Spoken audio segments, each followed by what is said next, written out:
What it do, peeps? It's the beat chef who watch the damn tape. Let's get into that WNBA recap. The Minnesota Lynx get a huge win on the road versus the New York Liberty, 88-79. Napisha Collier and Bridget Carlton combined for 37. Breanna Stewart, she went off for 38 and 18 rebounds. Minnesota took the series 2-3, 2 out of 3 games this season against the Liberty. And this could be a WNBA Finals preview. In another Eastern Conference, Western Conference matchup, the Connecticut Sun lose to the Aces, 84-71. A'ja Wilson sets the WNBA record for most points scored in the season. 1,000 points scored. Congratulations to A'ja. She's my 4th in MVP voting. She had a good season, but you're 4th. You shouldn't win it this year. Anyway, this was a big win for the Aces because they're trying to hold off the Seattle Storm. They lead Seattle by one game between that 3rd and 4th seed. And you know the higher seed gets the road game in the playoffs. You know, the first round of playoffs is 2 out of 3.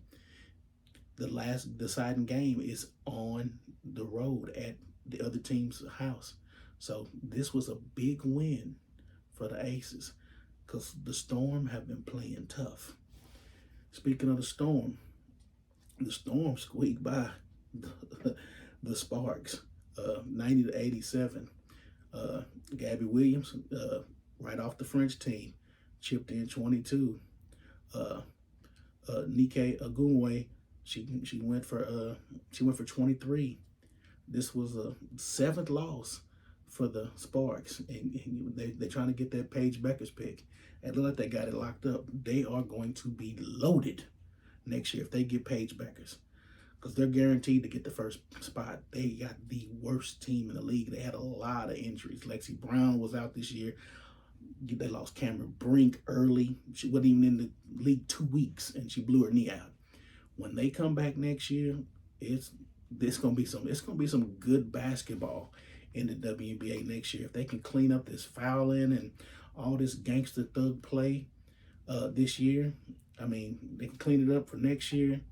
I mean, the league might have a chance, but I mean, you gotta clean up the crap. They gotta get back to playing real basketball. The Phoenix Sun got a much needed win over the Chicago Sky, 93-88. Diana Taurasi and Brittany Griner, they combined for 51. Ooh, this was the 3rd straight loss for the Sky, and they're still in playoff contention for the 8th spot. Bad conference. That Eastern Conference is terrible, and the bottom 3 teams are just rotating. One day it's the Mystics, the next day it's the Dream. It used to be the Sky for most of the season. The Sky were the bottom for the last spot, and it's just constantly rotating. So it's going to come down to these last few deciding games and tiebreakers to see who gets that 8th spot. But I think you can pretty much write the Sky off. They got a tough game tonight, but I don't think they're going to end up getting it. The Dream got a big road win over the Mystics, which was crazy because the Mystics were in the 8th spot, 76-73. You know, Tina Charles got 20. Like I said, it knocked the Mystics out the 8th spot. The Indiana Fever survived the feisty Dallas Wings team, 110-109. It's entertaining. I tell you what, if you can go back and watch if you want to watch any Indiana Fever game, watch when they play the Wings. It is entertaining. I mean, high scoring, lots of great passing, great shooting. I mean, Caitlin Clark went for 35. Kelsey Mitchell went for 30. So their backcourt is smoking. You don't want to play Indiana in the first round. You don't. If Indiana, which they'll be playing on the road when they go up against whoever the 3rd seed is, if they get a win on the road and they get back to Indiana, You can go ahead and book your ticket that the NFL Fever will be going to the second round of playoffs. You heard it here first. I'm telling you, you don't want to play them ladies. They got it together. They're getting better. I mean, they've taken some losses. They've had a couple losses since they went on that run after the Olympic break. But the the team, Aaliyah Boston, she's now playing like a first round pick. She's playing like the first overall pick in her draft. At the beginning of the season, Aaliyah Boston looked like a girl that played in a junior high school basketball team. She looked bad, looked awful, didn't look athletic, looked like she was lost. Now she knows Caitlin knows where her spots are. She knows Caitlin Clark's gonna get her the ball. She's hitting mid-range jumpers now.